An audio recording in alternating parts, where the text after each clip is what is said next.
Welcome to the second part of the retrospective analysis of in-season practice and game global positioning system volume.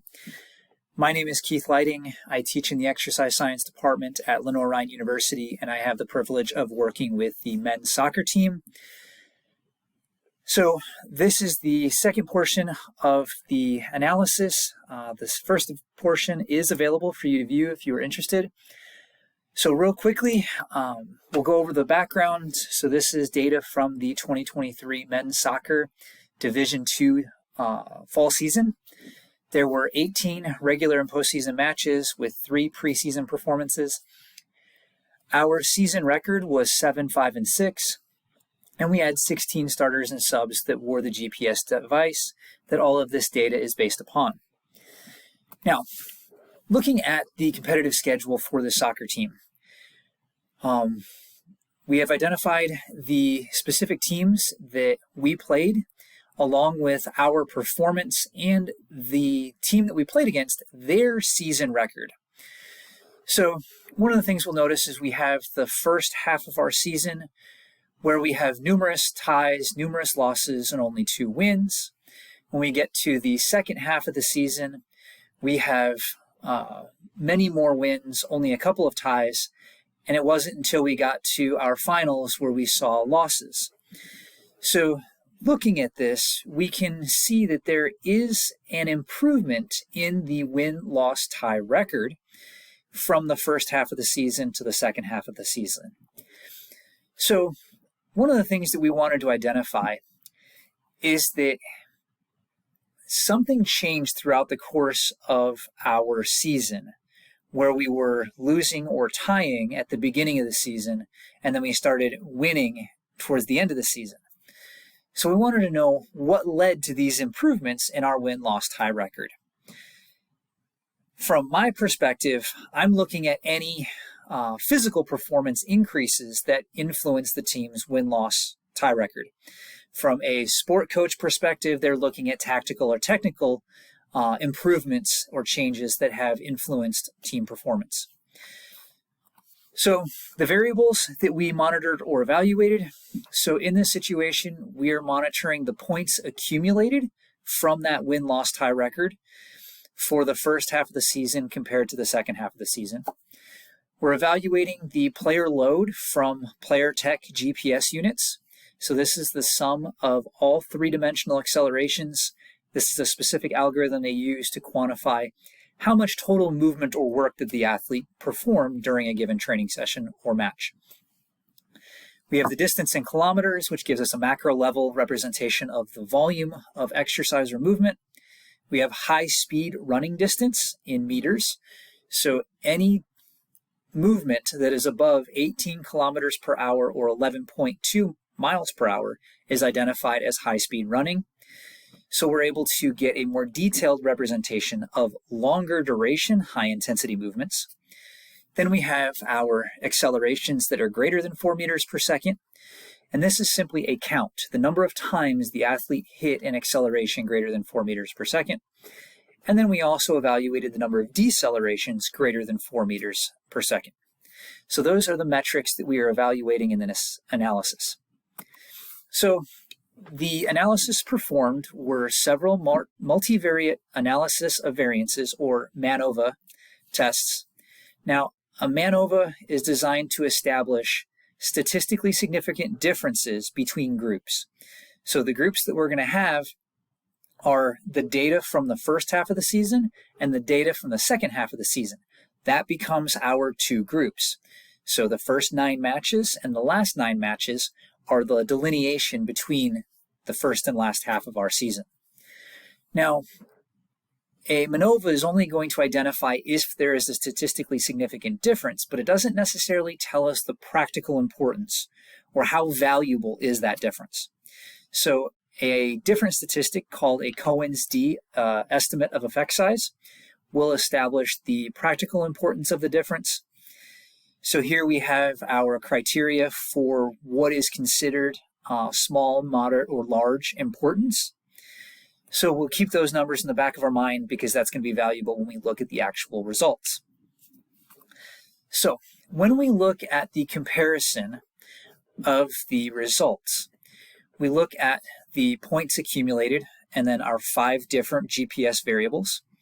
We have the first 9 matches, so our data is reported as the mean plus and minus the standard deviation. And then we have our last 9 matches. Then we have our p-value. This is the result from our multivariate ANOVA. And then this is our Cohen's d effect size estimate. So when we look at the points accumulated from the first 9 matches to the last 9 matches, the average points per match was 9 matches. 1 point per match gives us a total of 9 points for the first 9 matches. When we have the last 9 matches, we're getting 1.89. Now, I know that's not physically possible to get that, but that is the average over those 9 games. So that indicates that there was an increase or an improvement in the total points scored in the last 9 matches. Now, statistically significant, there was no difference. The MANOVA did not identify statistical difference in the points accumulated. But Cohen's d identifies that there is a moderate effect or moderate importance when it comes to this variable. So we can see the same concept applied to all of the GPS data. We can see the player load, we can see the total distance, high-speed running, changes of direction, both accelerations and decelerations. And we can see that the performance during a match increased on all variables between the first 9 matches and the last 9 matches. And we have our statistical significance. So again, anything that is less than 0.01, it indicates that we are 99% confident that these results didn't occur by chance. So there are differences in these variables, and we can see very, very large Cohen's d estimates of effect size, meaning that there is a very large practical importance when it comes to the difference between these results. And if we want to take a look at this, running 8 kilometers in a match versus running almost 9.5 kilometers in a match, well, you're covering more ground. That could lead to an increase in success. The high-intensity movements, which are typically where matches are won and lost, increased from 751 to 911. The accelerations increased, the decelerations increased. So we're seeing these changes that suggest that there was some sort of physical change that might have contributed to the athlete's performance during these matches during the latter half of the season. So taking this information, what does it ultimately mean? Now, the points accumulated, while it was not statistically significant, there were 9 points accumulated during the first 9 games, and there were 17 points accumulated during the last 9 games. That may not be statistically significant, but as a coach, that is very practically significant. So again, the MANOVA doesn't necessarily tell you the value, but the Cohen's d identifies the practical significance or practical importance of that result. Now, we also saw that all the other variables were statistically significant or have a very large practical importance. So again, there is some sort of change taking place between the first 9 games and the last 9 games. Now, the secondary analysis, we wanted to identify what changed in training to lead to the increase in match-derived GPS values. So was there a change in how coach structured or organized practices so that training caused the increase in performance during a match? So what that really means is we had to do more MANOVAs in order to evaluate those differences. So this comparison looks at the performance during practice the day before a match. So match -1, the day before a match. So we took all of the GPS data from the day before a match for the first 9 games and compared it to all of the GPS data for the day before the last 9 matches and compared them. And what we see is that there is no statistically significant difference we see numbers that are almost exactly the same. So a player load of 251 and 242, a total distance of 4.66 and 4.39. What we're actually seeing is about a 10%-ish reduction in practice difficulty as measured by the GPS variables, which may contribute to less fatigue from training, leading to greater adaptations and therefore demonstration of fitness during a match. We also did the same analysis for the 2 days prior to a competition. So 2 days prior and 1 day prior, were there differences between those training sessions for the first 9 games versus the last 9 games? And again, we see the same representation, almost a 10% is reduction in the training difficulty during training sessions compared to the first half of the season. So this suggests that we actually reduced training or practice difficulty and saw increases in match-specific performance. So looking at the p-value, again, there is no statistically significant difference. There's really no practical difference between these, although we see about that 10% reduction.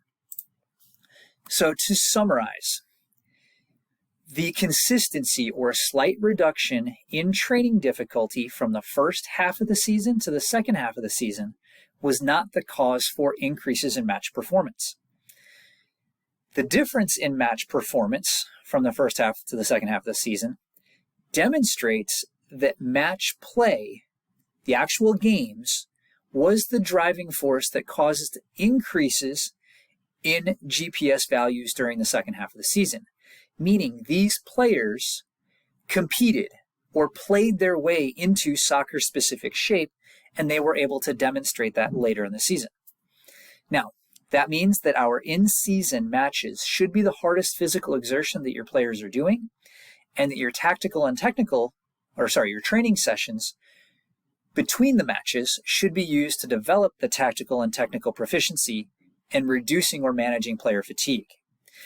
So the data that I've presented hopefully illustrates some support for the use of easier training sessions between matches and allow the athletes to play their way into shape, and that we don't necessarily have to develop soccer-specific physical characteristics in training because they're going to develop those during the competitive season when, in our case, playing 2 matches a week on Wednesdays and Saturdays. So if you have any questions, if you want to discuss any of the material that's presented, please don't hesitate to shoot me a message. My contact information is available, and I'm also available on Instagram. I look forward to hearing from you.